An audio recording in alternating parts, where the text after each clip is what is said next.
Unaamurisha kama nani? Lakini my friend, if you come within shooting range, we will deal with you. Na mkiwaona uambie. Guys, hao majamaa wameanza kupeana Rigathi Gachagua wasiwasi, the former deputy president. They want now to arrest Rigathi Gachagua because anaaminika kwamba alisponsor Gen Zs. But guys, kabla niendelee nataka nikuuliza simple question kabla usikize hii team ya William Samoei Arap Ruto jinsi ambavyo wamejam. Nataka niulize tu simple question. Uko kaunti gani? Je, kaunti yako ulifanya maandamano ama vipi? Na swali yangu ya pili, je, ulisponsiwa kwenda town kufanya maandamano? Je, kuna gari ilikubeba ikakupeleka town kufanya maandamano ama vipi?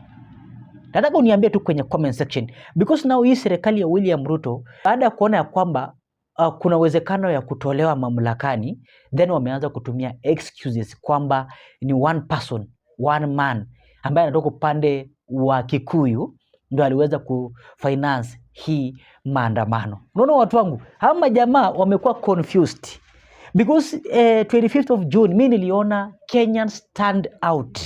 Wakenya walitoka wenyewe, by the way guys. Even wewe mwenye unasikiza hii video, najua ulitoka kwenda kupigania haki yako. Na yule mtu alikuwa anaandamana guys, ni yule mtu alikuwa amechoka na hii serikali ya William Ruto. Unaona watu wangu, na yule mtu alikuwa anaiba, alikuwa anaenda kuluti, alikuwa anaenda kubishana na nini and so on. Hao ni goons wa serikali ambao walikuwa wametumwa ili wasusie, waonyeshe picha mbaya kwa Gen Zs. Unaona watu wangu, I want you to listen to Junet Mohamed na usikize Professor Kithure Kindiki. Nao hao majamaa it's like wamejam, but nao wanajam wakati ambapo walikuwa wapi kujam tarehe 25th hiyo? Wakati ambapo maandamano ilikuwa imechemka. Walikuwa wapi kuzungumza hiyo time? Hiyo ndio swali yangu. But ensure ume like video na ume subscribe kama ni mara ya kwanza. I want you to listen to Junet Mohamed. Mr. Speaker, all of us were around this country yesterday. We had a sitting of Parliament yesterday, a morning sitting where we passed very important business of the country. But Mr. Speaker, as explicitly written in the motion, Kenyans have a right to demonstrate. Under Article 37, every Kenyan has a right. And one of the things we have given ourselves to in the new constitution, Mr. Speaker, is the strongest Bill of Rights in the world, Mr. Speaker. Mr. Speaker, secondly, I sympathize and empathize with the people who lost lives in the demonstrations of yesterday and the previous ones. It is not good for Kenyans to lose their lives in that kind of manner. So we sympathize with them and we want justice for them, Mr. Speaker, so that anybody who might have committed any crime to be brought to book. But having said, Mr. Speaker, what happened yesterday in our country was not the normal demonstrations. It was not a Gen Z demonstration, Mr. Speaker. It was a political event that was meant to overthrow the constitution and the existing governance of this country, Mr. Speaker. Mr. Speaker, you can see the way people have been mobilized. We have been demonstrating since independence, especially people like me who belong to ODM. Mr. Speaker, when you want to demonstrate nationally, you allow everyone to demonstrate in their respective areas, in their respective counties and sub-counties. You don't move people from one county to come to Nairobi to demonstrate. That kind of ethnic mobilization that we saw yesterday was something else. It was a demonstration, Mr. Speaker. Why do you carry people all the way from Kiambu, from Thika Road, from up there, Thika, Murang'a, Juja, to bring them to Nairobi to demonstrate, as though there are no people living in Nairobi, Mr. Speaker? What happens if I had to carry people from Migori and Homa Bay to bring them here to demonstrate? Mr. Speaker, what happened yesterday was ethnic mobilization to fight and overthrow the Constitution of the Republic of Kenya. Mr. Speaker, Kenyans are being lied to. Kenyans are being told that this is a Gen Z demonstration, Mr. Speaker. I want to prove to Kenyans that there was no Gen Z demonstration because colleagues of ours were used to mobilize people to come and demonstrate in Nairobi.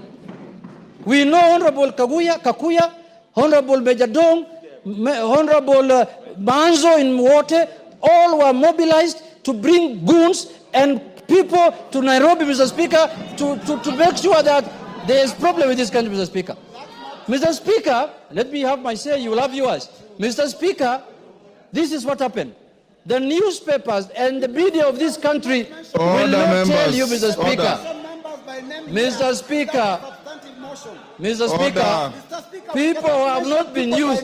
Without a substantive Mr. Speaker, Mr. Speaker, Order. Mr. Speaker, Take your seat. Order. Take your seat. If order.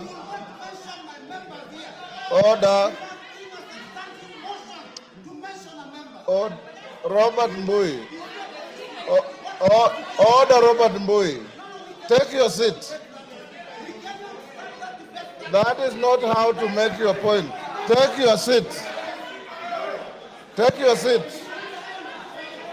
Robert Mbui, take your seat. Order, members. Order, members. Leo ni fukara, ana hata chakula kwake nyumbani. Tumechoma stations za polisi, pesa ya umma itatumiwa kuzijenga upya. Mahakama zimechomwa, uchukuzi umetatizwa. Na kwa hivyo tunauliza wenzetu, wale mabalozi walikuwa wamechochea vijana, kama hiyo kazi ndio walikuwa wanataka ifanyike. Kuna wanasiasa vile vile ambao walichochea vijana, badala ya kuzungumza na vijana na kuwapatia wasia mzuri. Nawaambia wenzangu, hiyo mambo mnasema ni mzuri, lakini tunaomba ya kwamba tusichome nchi yetu, kwa sababu mtu unampiga ni Mkenya, na kama umedhulumiwa, huyo mtu unapiga sio aliyokudhulumu. Kweli si kweli? Hata kama kuna dhuluma, huyo unapiga, na ule mama ama msichana amebakwa hana hatia. Mwenye duka ambaye umeenda ukavunja na kuharibu hana hatia. Huyu ni mtu anatafutia watoto wake riziki. Kwa hivyo tungetaka tuelezwe na wale wote ambao walichochea hayo maneno, wanasiasa, mabalozi, watu wa kanisa, watueleze kama hiyo kazi ambayo imefanyika jana ndio walikuwa wanataka ifanyike. Na mimi leo, hata mkiniangalia mimi sina ile furaha yangu ya kawaida. I want to assure you on behalf of President Ruto that we will not allow Kenya to go down the drain. We will not sit and watch Kenya burning and descending into anarchy. A country which burns courtrooms, a country which rapes its women, a country that robs innocent businessmen. So, going forward, the government of Kenya will do whatever it takes to make sure that what happened yesterday will never ever again happen on the soil of Kenya. Wacha nirudie, kwa sababu tumekuwa na mijadala mingi kama taifa. Hakuna mahali kuna uhuru kama nchi yetu ya Kenya, na ni kitu mzuri. Na kwa sababu tumekuwa na uhuru na demokrasia mingi, tumezoea. Wale watu ambao wako na umri kidogo wanajua mahali karibu tuangamie 2007 2008.